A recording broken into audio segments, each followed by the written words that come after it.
Never, cried the clay before it was coned into a handmade Everest. Always, promised the paint on Cézanne's bathers, before chipping and fading ever paler.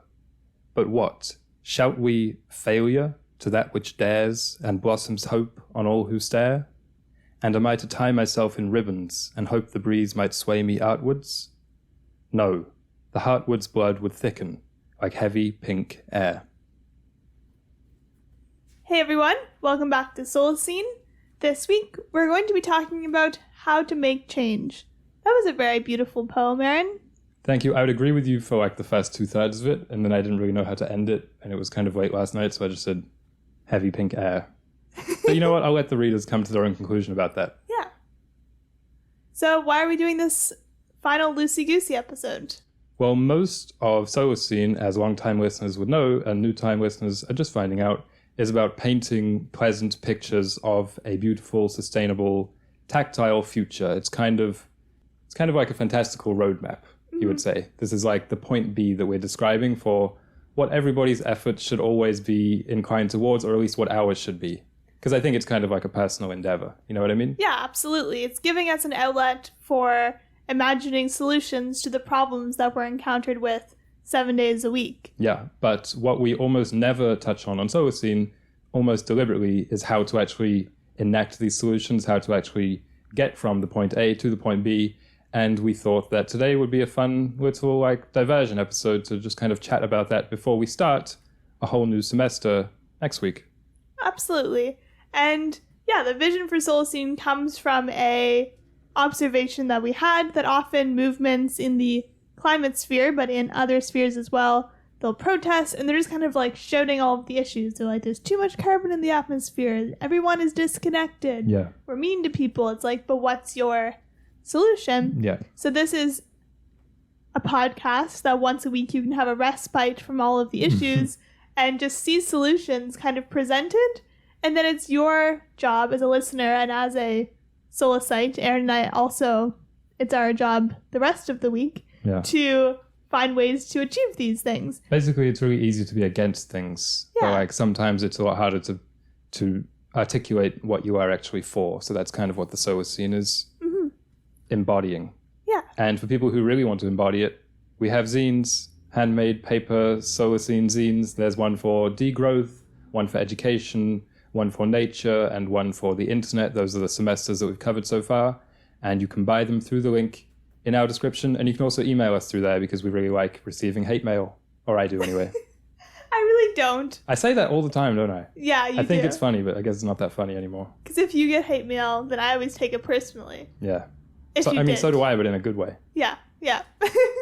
So to start off with regards how to make change, it's such a broad kind of general subject that I thought I would start with the most Solacene principle, the golden rule, if you will, which is 3 adjectives. You want to guess what they are? Beautiful, sustainable, tactile? Yeah, that's kind of our slogan for the Solacene. So I thought that any method by which somebody wants to enact change to bring about more of a Solacene should be itself have those qualities of what you're trying to bring about, if that makes sense. Yeah. I was trying to find some old philosophical quote about this because I think there is something about the thing usually manifests in its making. But I guess that's basically what I'm trying to say. So it's kind of like however you are trying to bring about your own betterment of the world, the method should be better. If that makes sense. You can't bring about something really beautiful in an ugly way. That's kind of what I'm saying. Yeah, I think so. And it's like being alive, the journey is the thing. Yeah. It's like even if you worked your whole life, you have to be enjoying it. It has to be, that's kind of the sustainability aspect of it, not just the ecological sustainability, but just the longevity of it. Because if you're beating a dead horse, it's going to get repetitive and you're going to get burnt out. And this is one of the biggest traps that people trying to make change fall into is just seeing someone else and it's working for them, so I need to do the same thing, and then just trying to do it. And it's also a bit of a, these are so many idioms all at once, but it's a bit of a broken clock in that you see them and you're oh, they're making success, but it's usually even if it's a bad tactic, it'll work once in a while. And it's just like avoiding those types of things. The blind squirrel finds the nut. Yeah. That's something as well, right? Yeah. Case in point, our Solacene endeavors on social media. Yeah. Let's be honest. And the other example I had was kind of when I write, if I'm writing, the mood and circumstances in which I'm writing will inevitably affect the product itself. So it's like if I'm writing and I feel really kind of emotional or like sad that day, and even if I'm trying to write a joyous scene, it will be colored by that kind of melancholy, and vice versa. It's like if you try and write something while you're angry, like it's going to turn out a certain way. And it doesn't even have to be art. It can be pretty much whatever you do. And I think we so often fall into this trap. Like I picture politicians who maybe start out very idealistic, or like all those movies about the naive rookie cop who really wants to make change. Yeah. But then they slowly start to adopt maybe the more corrupt or cutting corners methods of the institution. And even though their intentions at the start are pure, through the methods, you know, the ethics kind of change often. Yeah. You know what I mean? So it's like we're not immune to our circumstances like that. So we should try and, even if it seems inconsequential, we should try and, you know, even for the sake of our own conscience, embody those beliefs to which we're striving. Yeah, I really agree with that, because I think especially when it comes to acting on something that you're passionate about, you might sometimes feel inclined to act in a way that is unaligned with your values. Exactly. To make, like, the ends, like, to make the end justifies the means, that's what people say. Exactly. But what I have written down is that it's always the villains who say things like that. It's always the villains who say things like, you can't make an omelet without breaking a few eggs. Yeah. It's like it's never the heroes who say that. Because the heroes know that every egg is important. Yeah, of course. And it's like, yeah, we're not going to be like eco-terrorists and like burning down corporations or anything like that, because it's like really that is unaligned with the values. And it's like it could be technically effective and like making a scene and stuff, but it's like you have to be a bit more stoic and a bit more like good. This gets into, I guess, you know, less about social change but about personal transformation, which I think is, you know, it can be argued that they're one and the same thing. Yeah. What I've written down is basically just we are what we do, which is what I try and basically, like, if I have one mantra for my life, I think it's that.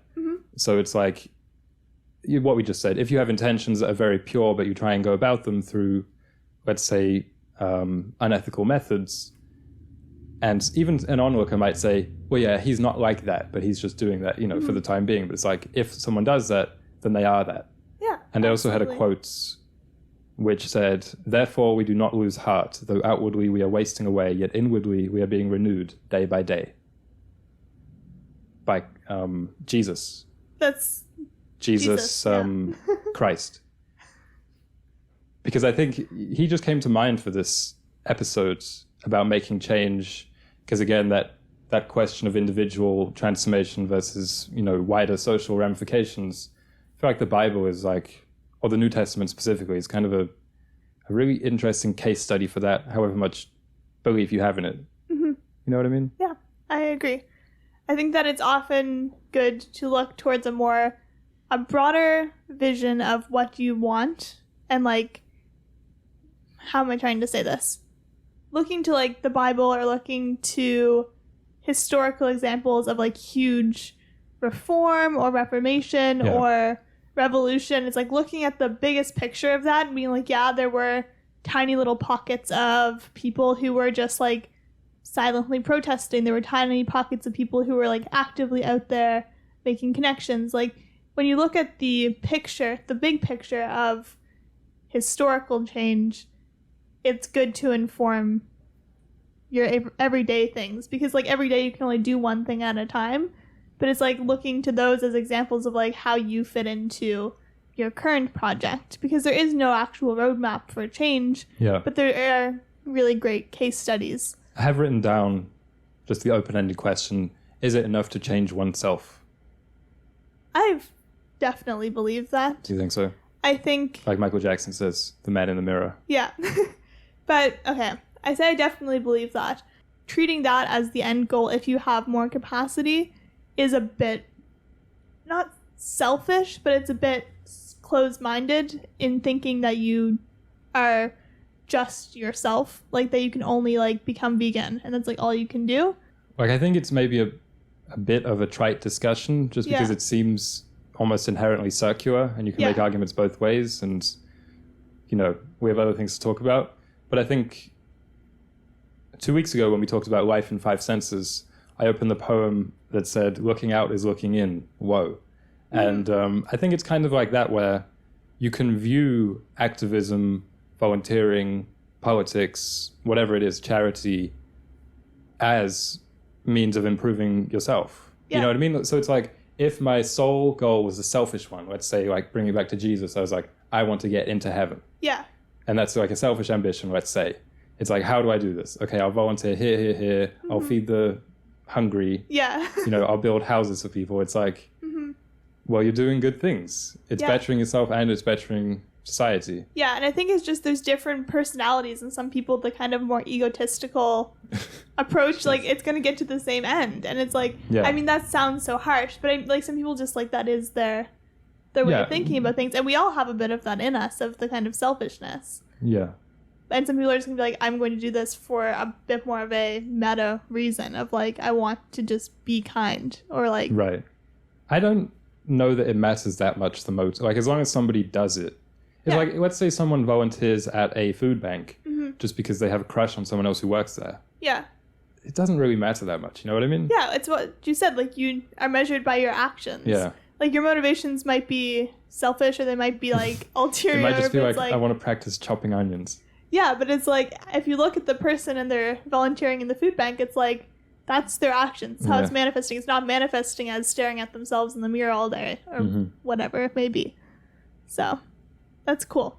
Because I was thinking about that yesterday, just in regards to, like, everything we do. Like, literally, I was like, I wonder what percentage of people get jobs in, like, different sectors for personal versus selfless, like intrinsic versus extrinsic reasons that they might get different jobs, and just it really applies to everything, and we all have a balance of both, because it's like, even with my jobs, it's like there's the part of you that's like literally just there for the money and just there to like feed yourself and feed your family. Then there's the other part of you that's like, well, I'm learning stuff and I'm building connections. Like, I think we all have a bit of a balance with both when it comes to change making, and that's okay.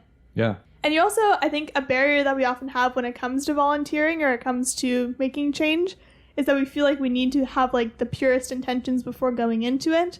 That's a common thing, again, with the church, that people feel like they can't go to church unless they're, like, flawless. But it's like, you're doing things. Like, you're going to church or you're going to volunteer. And it's like, this is just, like... Some allegory about, like, the sword being sharpened. Yeah. Not even able to articulate it right now, but something like that. You know what I mean? Yeah. Like, it kind of needs to be dull.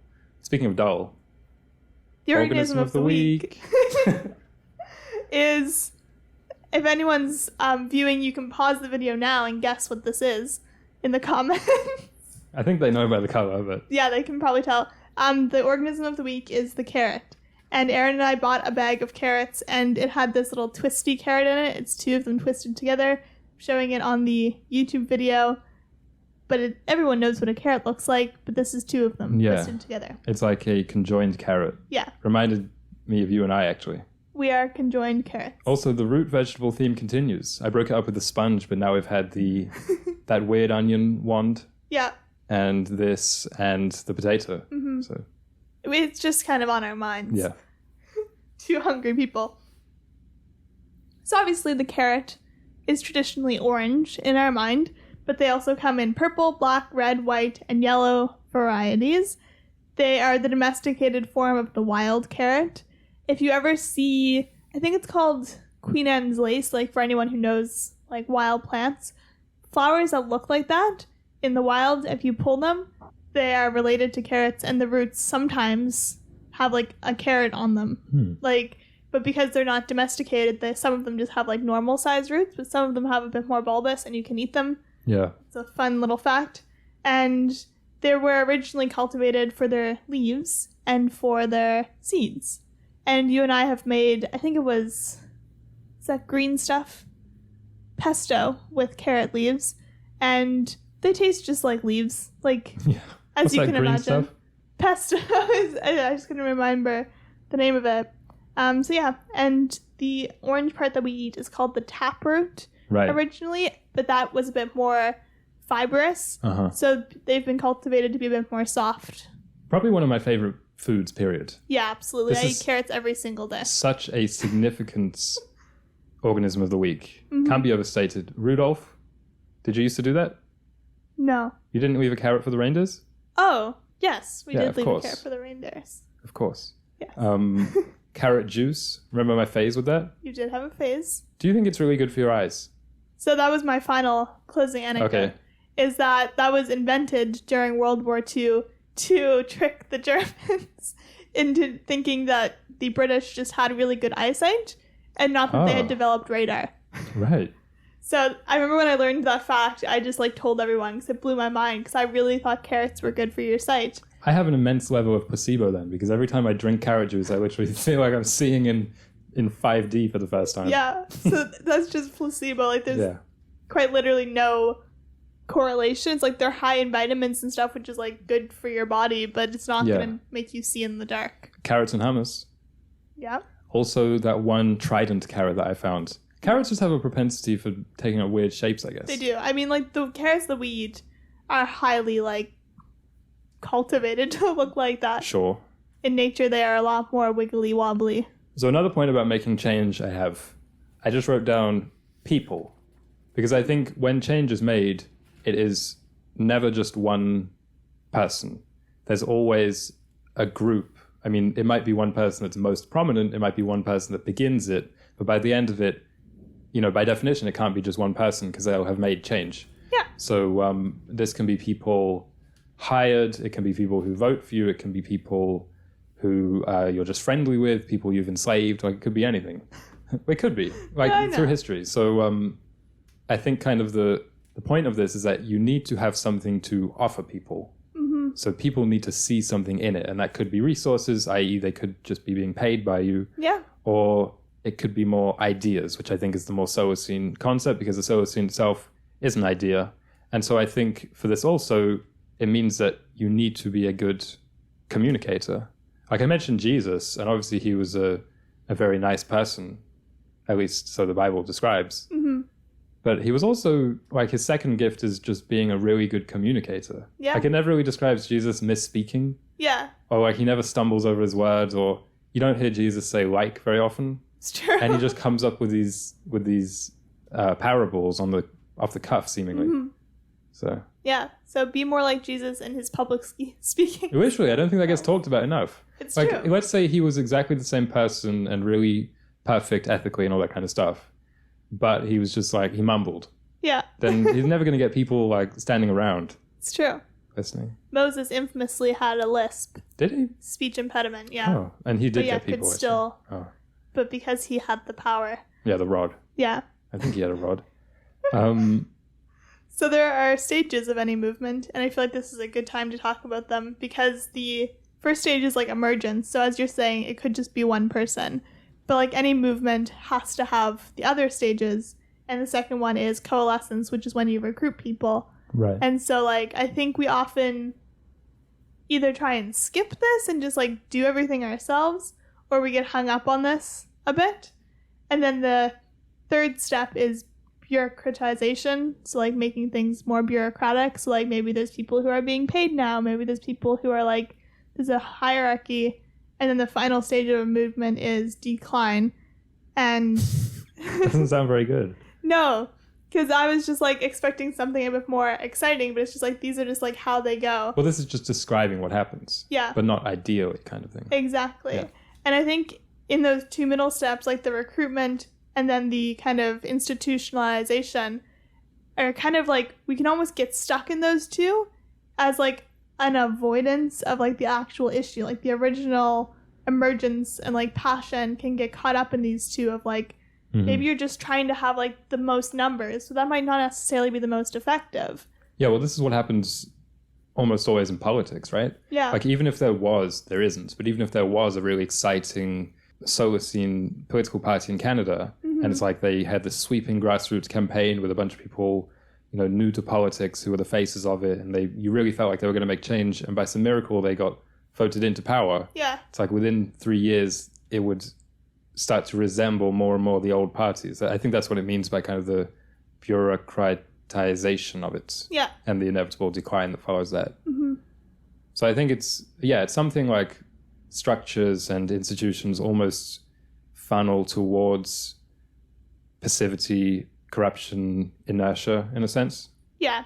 And I was reminded in preparation for this episode of the book that we actually, our only ever interview, which was like not the best quality sound-wise, but we did an interview with two of the editors and authors of the book called Degrowth and Strategy. Oh, yes. Which was one of my favorite books to ever read about making change, because there's portions of it that are just like case studies, but the degrowth movement's approach to change is just like, it's really unique in that they, from the outset, they know the issues. They know that if you get too bureaucratic or too hierarchical, it'll collapse, people will feel alienated. Yeah. That it always has to be like this movement, and their goals are like fixing climate change and social inequity.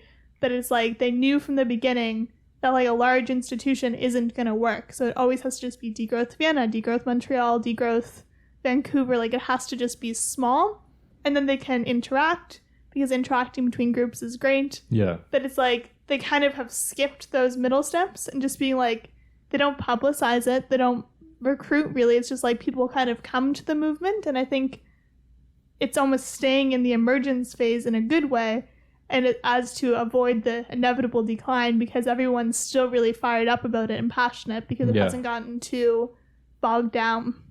Yeah, I'm reminded, even like, this is a bit of an esoteric comparison, or a dumb one.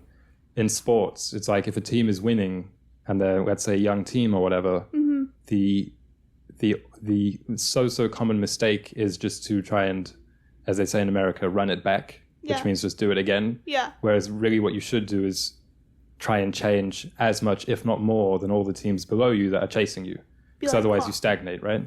Yeah. It's like you're either improving or you're stagnating. And I should mention as well what I said about like politics, and I think large governments and large institutions maybe in general tending towards inertia and passivity and corruption. I don't think that means that they are worthless. I don't think that would make that young upstart political party, just a tragic tale. I think because it would still be worth it, because they'll have still budged things a little bit towards the Solacene or whatever they're trying to create, which is kind of my next point, which is about incrementalism versus more holistic visions of change. You can also phrase this as like change meaning progress, or change meaning a new direction. And like the latter, I think, is more romantic and more exciting for people. It's like, this is a whole new direction. This is a whole new vision for the world, or for this industry, or for this school board, or for this company, or whatever it may be. Yeah, revolution, rather than evolution, right? Right? Like that's the term. But I think, for one thing, we tend to falsely claim revolution often when there isn't any. Yeah. When really it will have been a more marginal change than we like to admit. You know what I mean? So it's like if there's some small change in an industry, everyone's quick like, wow, this is revolutionary. It's like, when you zoom out far enough, it's just like it's a step forward. It's a change. It's not like it's not like a massive sidestep into a different direction. Yeah. Usually. Yeah, and I think we're like afraid of admitting that things are just incremental. Yeah, exactly. Because it's like, if you came in, say, again, the political party example, like, we're going to implement Marxism, like, we're going to make everything communist. It's like, that's just like such a huge jump from like where Canada, for example, is. But it's like, if someone came in, they're like, we need to like fix the healthcare system and maybe like do better with like paying off student debt and stuff. Right. It's like, that is socialist policy. So it is going in the direction. I mean, I'm not a communist, but this is just an example of like, it's going in the direction of communism, but no one wants to just be like, people like drastic things. Yeah, is what exactly. I'm saying. People like drastic things, and they don't like to say, as we're fond of saying, so it's like slightly ahead of the curve. Yeah, it's like we want to say that someone like, wow, there's a generation ahead, or like he's living in 2033. Yeah, it's like really he's more like two years ahead of the curve or whatever. Exactly. That's why I think with Solacene, it's like most of the things that we say are just quite popular things. Yeah. But saying them all together and, you know, in a lovely way, and, you know, some original ideas as well, but like, it's not like the wildest ideas usually. I mean, sometimes I go a little bit off the deep end, Yeah. and that's fine. So I think in the Solacene, yeah, we should celebrate increments more. Yeah. And I also think that at different points in your life, you'll be working towards different types of change. So like sometimes you'll be really wanting to flip something upside down just because that's like the idea that you have. But sometimes you'll be happy to like reduce emissions by 3% for the month. Like Yeah. that'll be a great thing. Yeah. Rather than being like, we need to cut it by 90%. Yeah, absolutely. Because it's like going cold turkey on anything is unsustainable. Yeah. Which goes against the Solacene philosophy. Another point on this I have is that similar to when we kind of ragged on motivational speakers and life coaches who are just motivational speakers, you know, and that's their profession. And it's like, that's all they've trained to do. I think that, not to be too kind of judgmental or disparaging, but I notice a lot of people who are capital C change makers. And it's like, that's not a thing. It's true. You know what I mean? Like, your profession can't be, I revolutionize. Yeah. It's like, you need to have something. Yeah, like you have to be like Martin Luther King, and like he was a pastor, and then he was Martin Luther King. Sure. You're like Aaron. I am a writer, Yeah, sure. and then you're also a change maker. You think? Yeah. I don't think so. I hope not. Because I feel like it's only if a magazine to use that word, you know what I mean? Well, you are a Like Time. movement specialist. 30 under 30. You know what I'm talking about. I do. So besides Jesus, I had 5 other examples of people or organizations I wanted to talk about, not all as Solacene visions of changemakers, but just people who I thought were, like, they represent different successes or failures, and we could kind of chat about them. So the first one is Just Stop Oil, Okay. which I didn't realize was only founded last year. It was Just founded in Stop Oil. February 2022. Huh. So it's the UK group that are always in the news for like gluing themselves to paintings and stopping traffic by doing these really slow walking marches, or they've thrown soup on some paintings, threw soup on a Van Gogh, Okay. quite notably. Since last year, they've had over 2,100 arrests. So Oh my goodness. I guess that's a Wow. good thing. They also run onto like football pitches to try and stop matches. So pretty much it's like stunt activism to try and get in the news and stuff. And like Yeah. this I guess you'd call it non-violent civil dissidence or civil disobedience. Mm-hmm. So what do we think about Just Stop Oil? Is that Solacene practices? I've always felt weird about this group in particular. Yeah. Just because of like it seems a bit too stunty in that it almost disregards the fact that climate action is like integrated in all other aspects of society. Like it's integrated into art, politics, economics, social life. It's not just stopping oil. Like we would need to change our mindset quite a lot. So you're more like just slow oil. That would be your like rephrasing of it? I mean, like, it's a nice, bold, clear Yes, statement. yes. And, like, I'm not going to be mad if oil Stop. stopped. But it's, like, it's a bit too one-minded. And I think successful activism is a bit more holistic in that it does all the different levels. I would say that this one is not very Solacene and also not very successful. Because I feel like it just makes people angry. Yeah. Like it just makes people hate climate protesters. It doesn't make people say, oh, we should listen to them. It's true. It just makes people say, oh, they should be thrown in prison.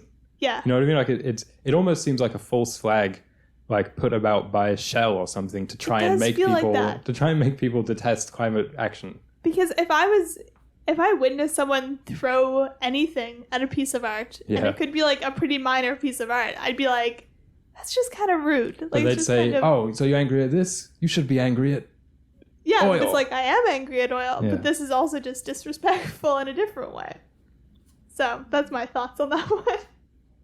It's difficult with protests, especially about something like that, because almost all protests don't work, and they don't even get to the point of being covered by the media. So they would say it's a success because we even know about this. It's true. Yeah. But I would say it's a success. It's a failure because it's mostly lowering the image of environmentalism. Like, I could see this making someone by spite, like, want to buy a more, like, gas-hungry truck. I could see because it's just like to spite these libs.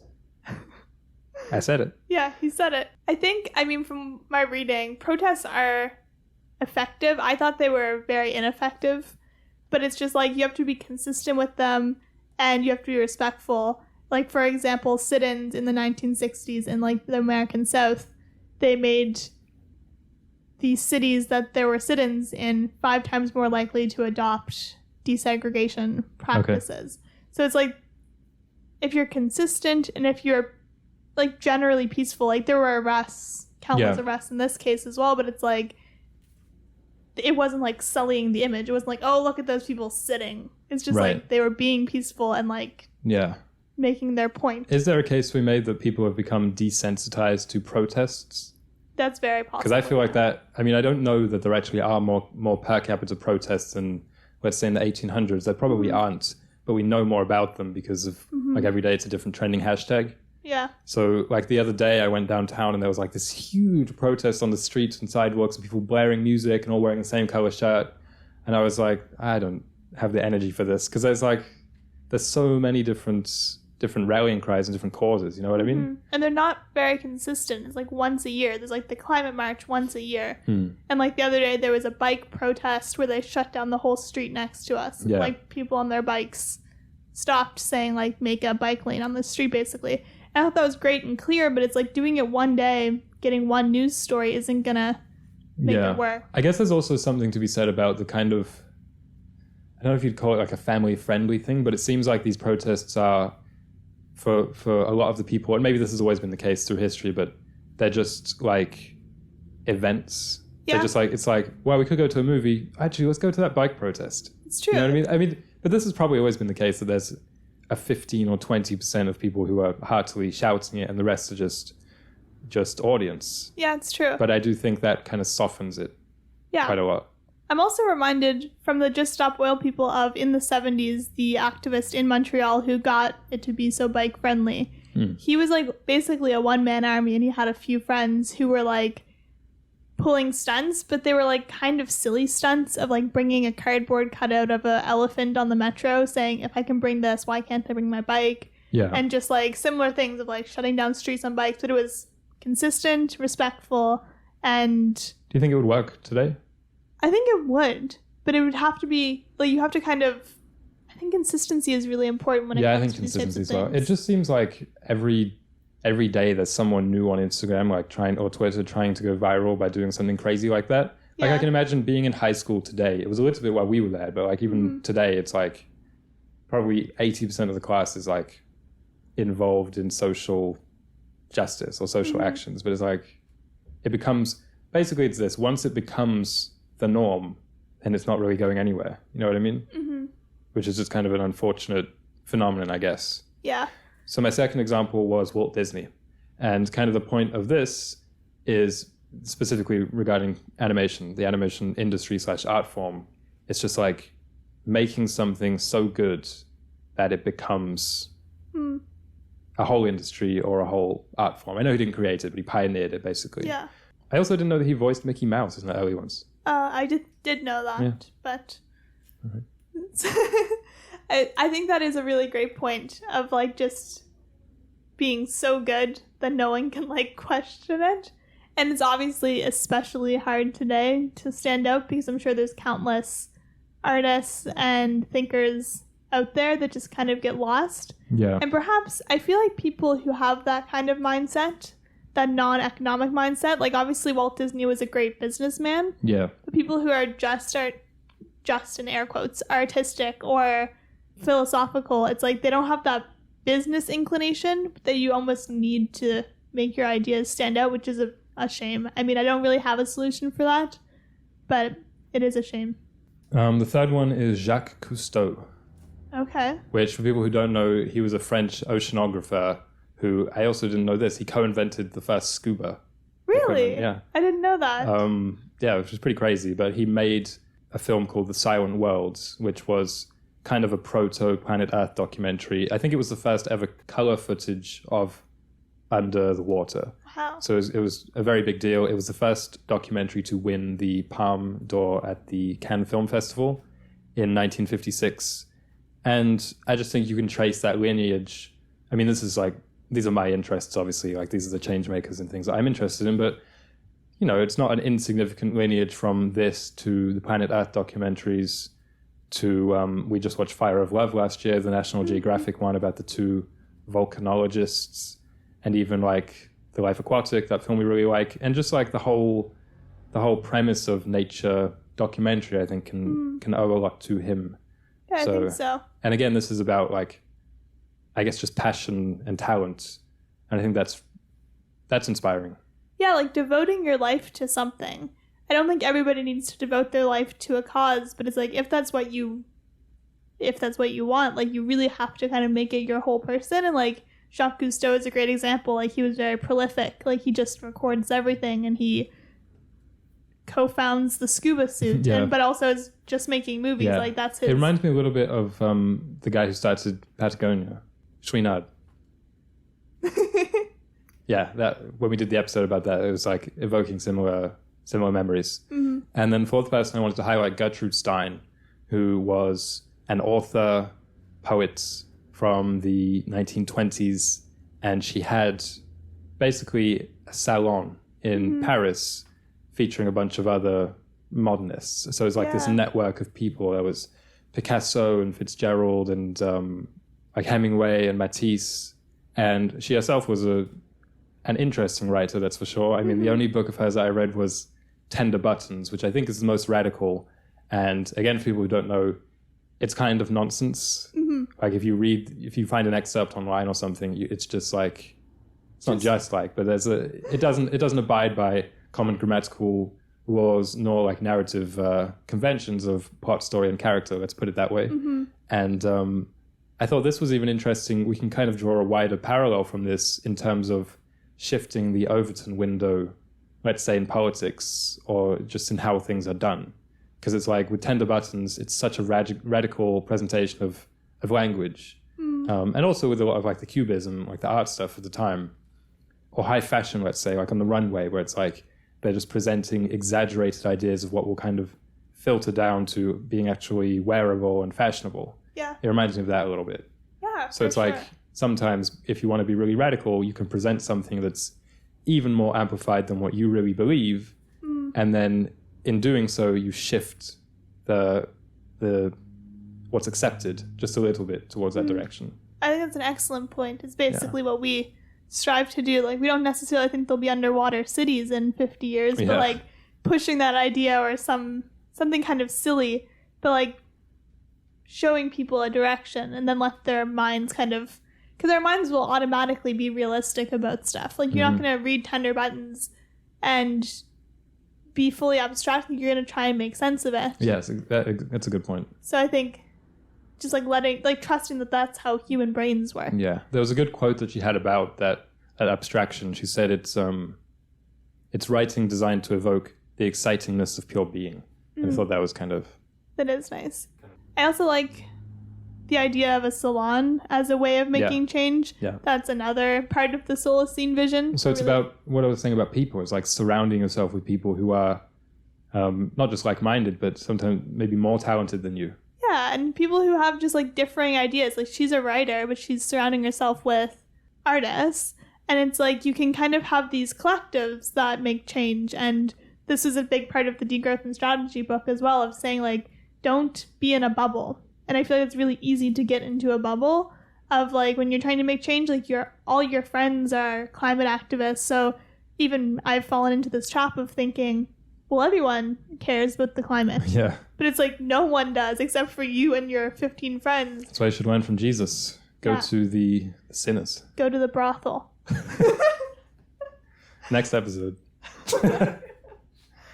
And then the final one I wanted to highlight was PBS. Just for not much more reason than I love PBS.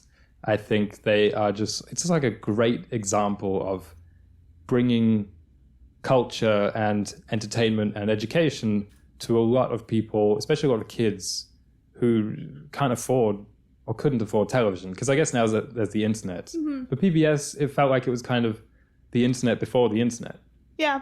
Like, we were just flicking through channels one time, and I was like, let's see what's on PBS. And it was just like this Broadway play. Yeah. And we were just like, let's watch it. Yeah. And it's like, it's something that you would never watch. So I like that. It always felt kind of curated, and I really liked that. And it's publicly funded. I love PBS. It's wholesome. You know what I mean? It is. And it's just always had this weird, like, magical quality to it. I don't even know why. There's just something about PBS. It stands out. Like, it's not bought out. Like, it hasn't sold out. It's just, it is still publicly funded. And it's like, you're not being subjected to a bunch of, like, garbage commercials about Mr. Clean. Like, Instead, they're garbage commercials about, like, Arthur. Yeah. Which aren't garbage, because it's Arthur. Yeah.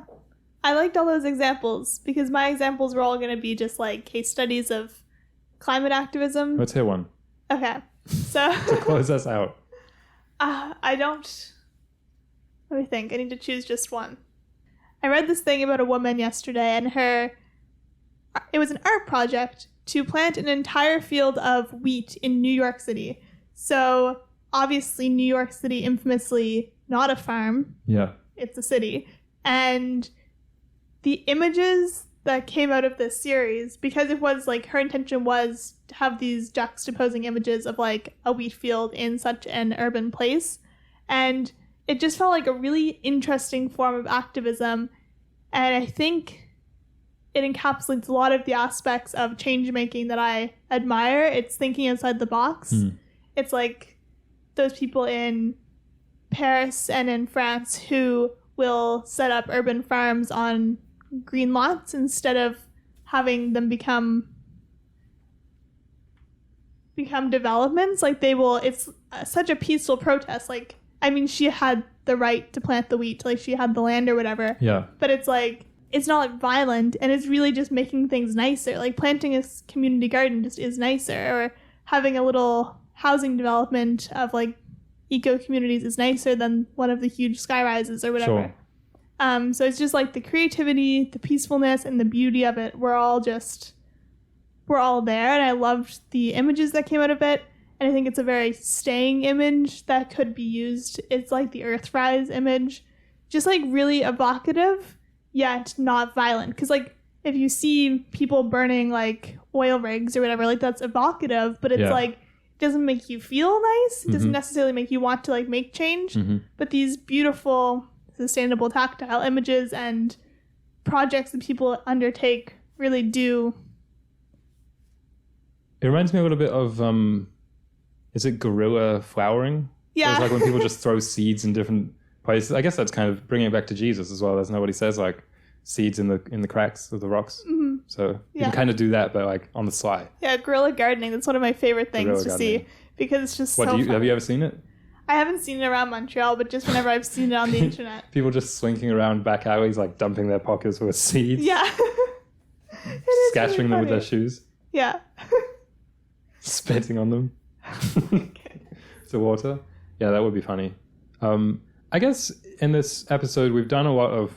Someone might listen and be like, oh, they're just beating around the bush, and it's not like a roadmap for how to make change. But I think that's kind of what we do on the pod. We beat around the bush. No, it's not like we beat around the bush, but I don't think it's always the most helpful to be super judgmental and very closed in conversations like this and be like, this is what you should do. I think it's almost more beneficial to just have a conversation that will provoke thoughts in the people listening and maybe make them think about their own situations and circumstances with the context of these case studies and like principles that we kind of laid out. You know what I mean? Because again, it's such a variable discussion. Yeah, I mean, there's zero research that says there's one way, but there is a lot of research that says being closed-minded and thinking there's one way is the most effective way to ruin a movement. So keep that in mind. If you want a more clear-cut guide, effectiveactivist.com is one of my favorite places that I've returned to again and again when it comes to making any like concrete, like if you have a specific cause you want to work on. Yeah, there's also a neat book. There's also a neat book called Rules for Radicals. Yeah. And even like more specific than that, just find a biography of somebody that you admire and copy their lives one-to-one. Yeah. Thank you all for listening. We'll see you next week with a new semester.